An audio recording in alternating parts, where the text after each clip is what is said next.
उत्साह के साथ, बहुत एक होता नहीं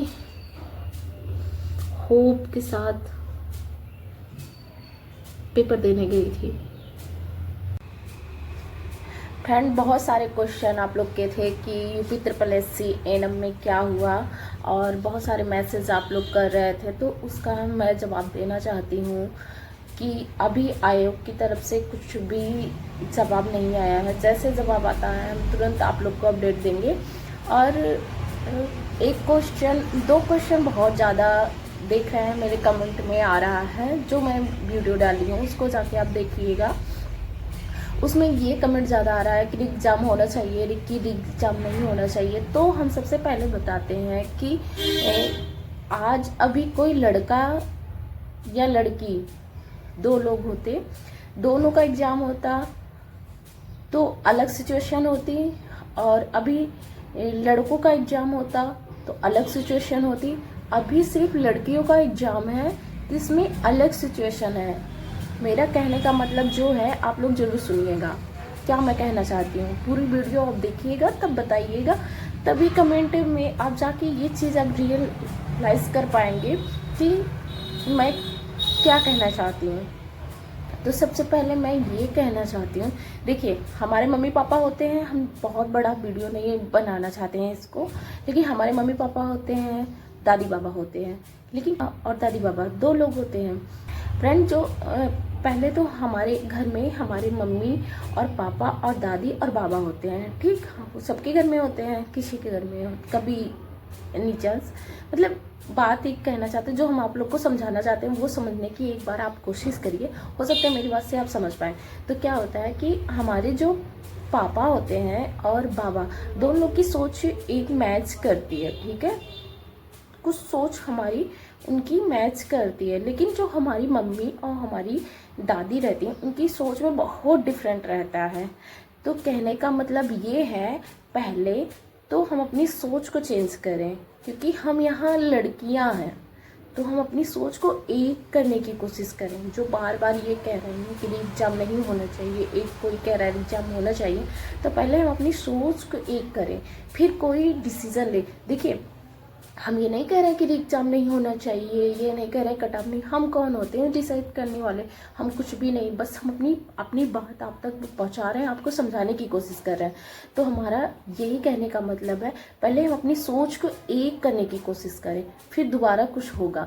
तो जब तक हम एक नहीं करेंगे तब तक हम कुछ भी नहीं कर सकते। अभी यहीं पर लड़के होते तो री एग्ज़ाम भी होता और सब कुछ होता, क्योंकि वो बहुत सारी चीज़ें आप जानते हैं, लड़के जहाँ रहते, जैसे कि हम लोग का क्या है वैकेंसी में, लड़कियाँ जहाँ भी CHO होते हैं वहाँ पर लड़के और लड़कियाँ सब होते हैं, जहाँ पर स्टाफ नर्स होती हैं वहाँ पर लड़के लड़कियाँ सब होती हैं। लेकिन कभी आप देखे हैं कि जो है CHO फील्ड में जल्दी नहीं जाते हैं आप लोग, हम है ना, बस उस पर संविदा पे हैं, फिर भी आप लोग देखिए कि वहाँ पर CHO नहीं जाते हैं ना वो फील्ड में, क्योंकि उनकी भी विजिट रहती है फील्ड में जाने के, लेकिन नहीं जाते क्योंकि वहाँ पर लड़के हैं। वहाँ पर सिर्फ लड़कियाँ होती तो वो भी जाते, हकीकत जो है हम आपको बताना चाहते हैं। तो ऐसे इसमें भी है, री एग्ज़ाम होना चाहिए नहीं होना चाहिए, किसको बेनिफिट मिलेगा किसको नहीं मिलेगा। अब सोचिए, कुछ लोग ऐसे हैं कि बहुत अच्छा पेपर गया है उनका, जो है 30 टॉपिक में जो उसमें अच्छा गया है, कंप्यूटर और जीके भी अच्छा गया। कुछ बच्चों का अच्छा गया, आप लोग जानते ही हैं, उनको तो बेनिफिट मिलेगा।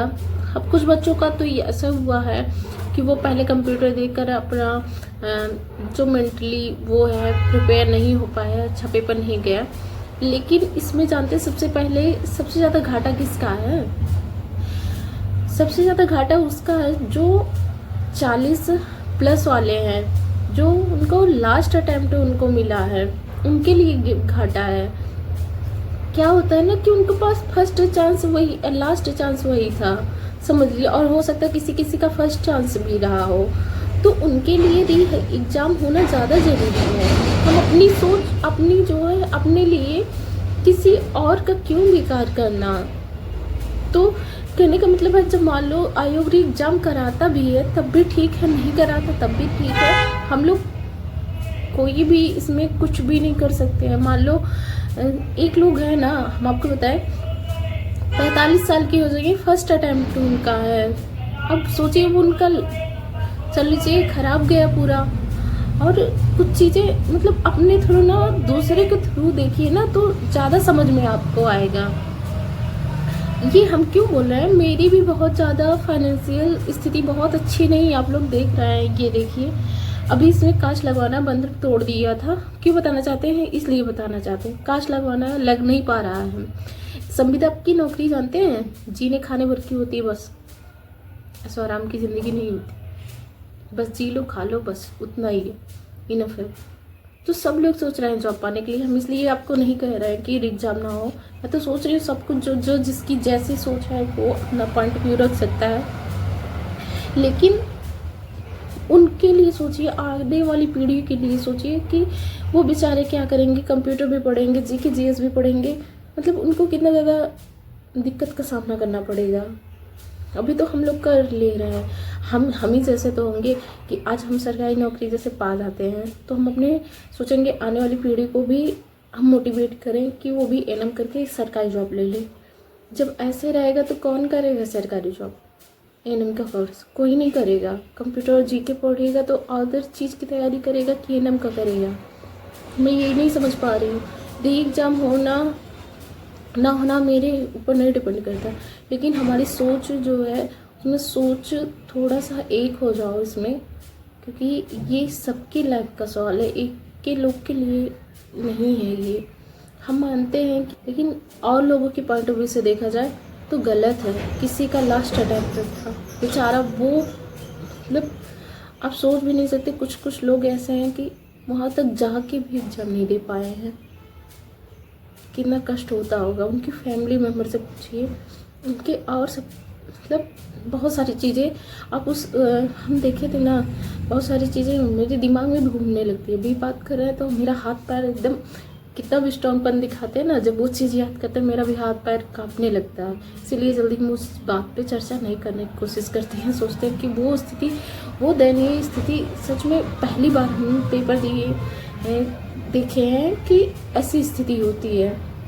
नहीं तो हम रेलवे का देते थे, उसमें पहले तो पेट नहीं मांगता था, लेखपाल वेखपाल का देना होता था ना, तो उसमें ऐसी स्थिति कभी देखने को मिली ही नहीं।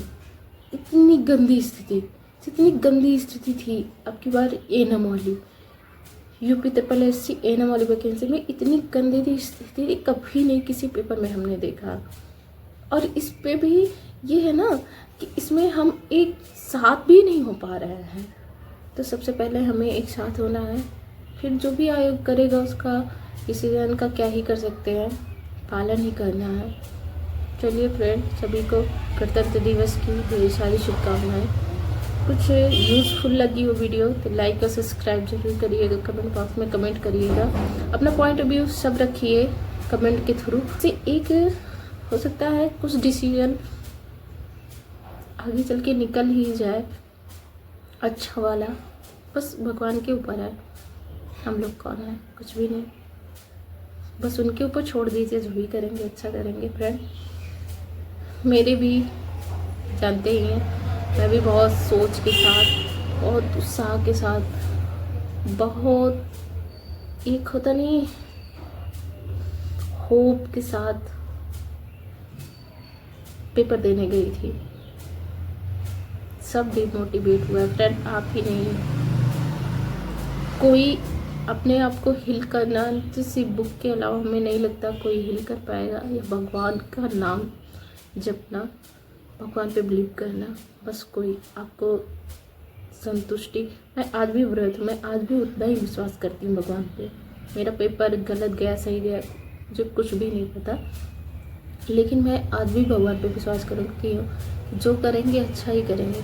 तो आप लोग सब उन पे छोड़ दीजिए, होगा वही जो वो चाहते हैं। कह रहे हैं, मैं अपनी आस्था बता रही हूँ, बस सबका जो भी भगवान होंगे सब उन पे छोड़ दीजिए। चलिए फ्रेंड, रखते वीडियो, लाइक और सब्सक्राइब जरूर करिएगा, शेयर भी कर दीजिएगा फ्रेंड। बहुत मैं भी चलिए फ्रेंड, कभी और बात करते हैं।